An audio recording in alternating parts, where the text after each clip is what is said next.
పచ్చని పొలాలకు దగ్గరున్న ఒక అందమైన గ్రామంలో లీలా రాధా అనే ఇద్దరు స్నేహితులు నివసించేవారు. లీలా చాలా చురుకైన మరియు కష్టపడి పనిచేసే అమ్మాయి. ఆమె తన పనులన్నీ సమయానికి పూర్తి చేసుకునేది మరియు ఎప్పుడు కూడా ఇతరులపై ఆధారపడకుండా తన పనులు తానే చేసుకునేది. మరోవైపు రాధా, ఆమె చాలా సోమరి. ఆమె ఎప్పుడు తన పనులను వాయిదా వేసుకుంటూ ఉండేది మరియు చిన్న చిన్న పనులను కూడా ఇతరులపై ఆధారపడేది. అలా ఒకరోజు వారి గ్రామానికి ఒక పెద్ద తుఫాను వస్తుంది.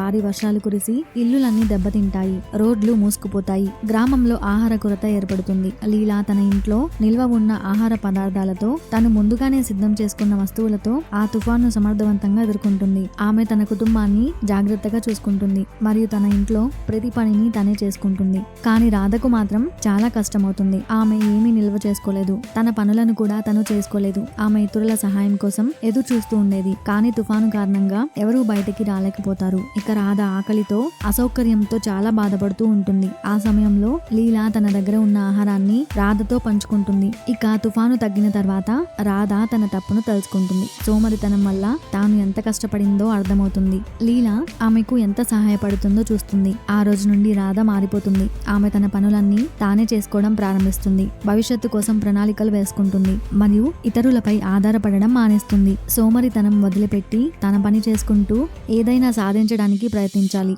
ఎందుకంటే మనం మనపై ఆధారపడితేనే ఏ పరిస్థితినైనా ధైర్యంగా ఎదుర్కోగలం అనేది ఈ కథలో మనం తెలుసుకున్నాం. ఇత్తడి బిందె కథ.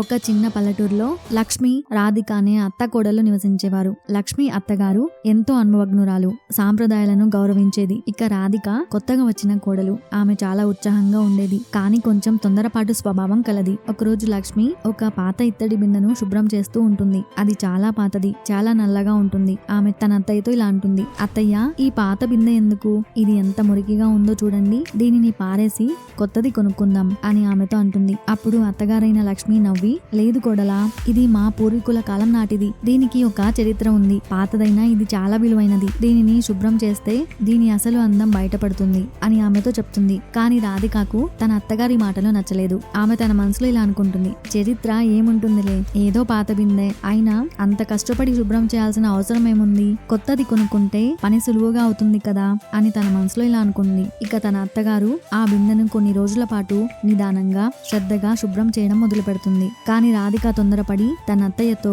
అత్తయ్య, నేను ఒక సులభమైన పద్ధతి చూశాను, నిమ్మకాయ ఉప్పు కలిపి రుద్దితే వెంటనే మెరుస్తుందట అని ఒక సలహా ఇస్తుంది. కానీ లక్ష్మి తన కొడులతో ఇలా అంటుంది, ప్రతి పనికి ఒక పద్ధతి ఉంటుంది, తొందరపడకూడదు అని శాంతంగా బదులిస్తుంది. అలా కొన్ని రోజుల తర్వాత బిందె పూర్తిగా శుభ్రపడుతుంది. అది నలుపుదనం వదిలి బంగారు వర్ణంలో మెరిసిపోతూ అద్భుతంగా కనిపిస్తుంది. దానిపై చెక్కిన అపురూపమైన డిజైన్లు స్పష్టంగా కనిపిస్తాయి. ఆ బిందెను చూసి రాధిక ఆశ్చర్యపోతుంది. అది ఒక కళఖండంలా ఉందని ఒప్పుకొని అత్తయ్యతో ఇలా అంటుంది, అత్తయ్య, ఇది ఇంత అందంగా ఉంటుందని నేను ఊహించలేదు, దీనిని పారేయమని చెప్పినందుకు నన్ను క్షమించండి అని ఆమె పశ్చాత్తాపంతో అంటుంది. అప్పుడు లక్ష్మి ప్రేమగా నవ్వి, పర్వాలేదు కోడలా, తొందరపాటు నిర్ణయాలు ఎప్పుడు మంచివి కావు, ఒక వస్తువు లేదా మనిషి గురించి సరిగ్గా తెలుసుకోకుండా తీర్పు ఇవ్వకూడదు, కొన్నిసార్లు పాతవి కూడా ఎంతో విలువైనవి అవుతాయి అని తన కోడలతో చెప్తుంది. ఆ సంఘటన తర్వాత రాధిక ప్రతి విషయంలోనూ తొందరపడడం మానేస్తుంది. ఏదైనా నిర్ణయం తీసుకునే ముందు బాగా ఆలోచించడం, అత్తగారి అనుభవాన్ని గౌరవించడం నేర్చుకుంటుంది. అలా వారిద్దరి మధ్య బంధం మరింత బలపడుతుంది. తొందరపడి నిర్ణయాలు తీసుకోకూడదు. ఒక వస్తువు లేదా పరిస్థితి గురించి పూర్తిగా అర్థం చేసుకున్న తర్వాత మాత్రమే ఒక అభిప్రాయానికి రావాలి. అనుభవజ్ఞుల సలహాలను గౌరవించడం కూడా ముఖ్యమే అనేది ఈ కథలో మనం తెలుసుకున్నాం. ఇలాంటి మరికొన్ని కథలు, అలాగే ఇంట్రెస్టింగ్ విషయాల కోసం ఛానల్ ని ఇప్పుడే సబ్స్క్రైబ్ చేసుకోండి. అలాగే కంటెంట్ నచ్చితే ఒక లైక్ చేయండి. Thank you for watching.